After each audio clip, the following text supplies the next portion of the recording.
서울 외곽의 작은 출판사 3층 사무실. 야근이 일상이 된 박연호 34는 오늘도 원고 더미와 씨름하고 있었다.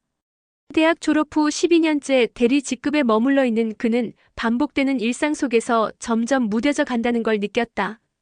그때 휴대폰이 울렸다. 낯선 번호였다. 여보세요? 연호야, 나 하영이야. 15년 만에 듣는 목소리였다. 고등학교 시절 전교 1등이자 방송반 회장이던 장하영. 졸업식 날 서울에서 꼭 성공하겠다며 떠났던 그 친구였다. 하영아, 정말 오랜만이다. 어떻게 지내? 얼굴 한번 볼 수 있을까? 할 얘기가 있어. 이틀 뒤 홍대 근처 카페.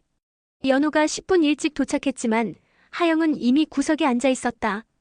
밝던 모습은 사라지고 수척하고 초조해 보였다.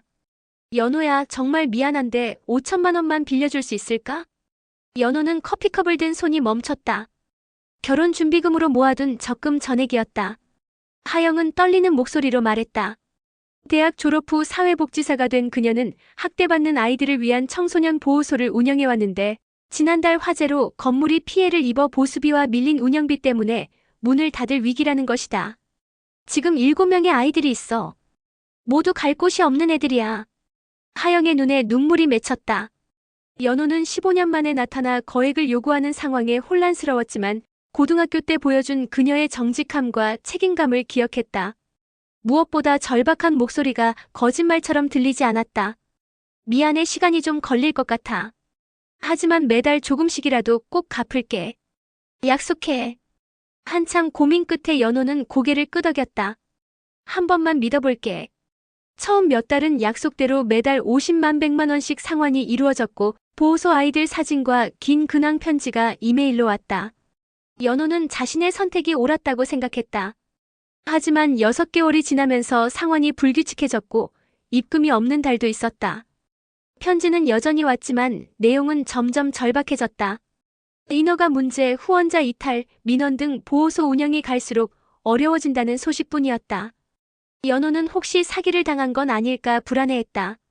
그러나 편지를 다시 읽으면 그녀가 거짓말을 하고 있다는 생각은 들지 않았다. 아이들 사진과 서류들, 솔직한 고백이 모두 진실처럼 느껴졌다. 3년째 되던 해 연호의 생활도 힘들어졌다. 회사 사정이 나빠져 월급이 줄었고 부모님의 건강도 나빠졌다. 그럼에도 하영에게 독촉하지 않았다. 보호소가 조금씩 안정화되는 모습이 편지를 통해 보였기 때문이다. 4년째 연호는 자신의 마음이 변했음을 깨달았다. 처음엔 돈을 되찾으려는 마음이 컸지만 이제는 하영이 지키려는 아이들과 그녀의 꿈을 응원하고 있었다.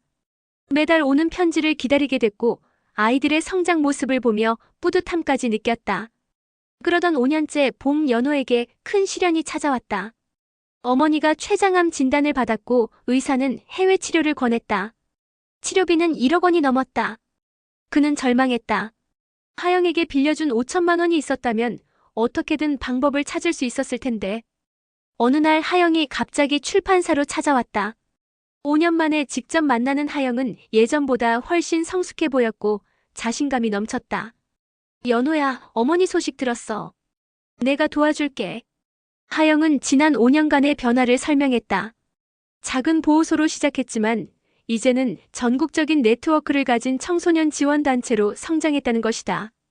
정부 지원금도 안정적으로 받고 있고 기업 후원도 늘었다. 무엇보다 의료비 지원 프로그램을 운영하고 있어 연호 어머니의 치료비를 도울 수 있었다. 5천만 원은 이미 다 갚았지만 그게 전부가 아니야. 내가 나를 믿어줬기 때문에 오늘의 내가 있는 거야. 하영은 통장을 내밀었다. 연호 어머니의 해외 치료비 전액이 들어있었다. 연호는 눈물이 터져나왔다. 지난 5년간의 불안과 걱정, 그리고 최근의 절망감이 모두 눈물과 함께 쏟아져 나왔다. 동시에 하영을 믿었던 자신의 선택이 옳았다는 안도감과 친구가 이렇게까지 성장한 것에 대한 자랑스러움이 밀려왔다. 고마워, 하영아. 정말 어떻게 감사 인사를 해야 할지. 감사는 내가 해야 할 말이야. 내가 없었다면 지금의 나도 보호소 아이들도 없었을 거야. 창밖으로 봄비가 내리기 시작했다. 두 친구는 서로를 바라보며 웃었다. 그들의 시선 속에는 과거의 빛도 힘들었던 세월도 없었다. 오직 새로운 시작과 앞으로의 희망만 있었다. 연우는 하영에게 손을 내밀었다. 이제 우리 같이 일해보자. 내 이야기를 책으로 만들어서 더 많은 사람들에게 알리고 싶어. 어떨까? 하영은 기쁜 마음으로 연우의 손을 잡았다. 두 친구의 새로운 여정이 그렇게 시작되었다.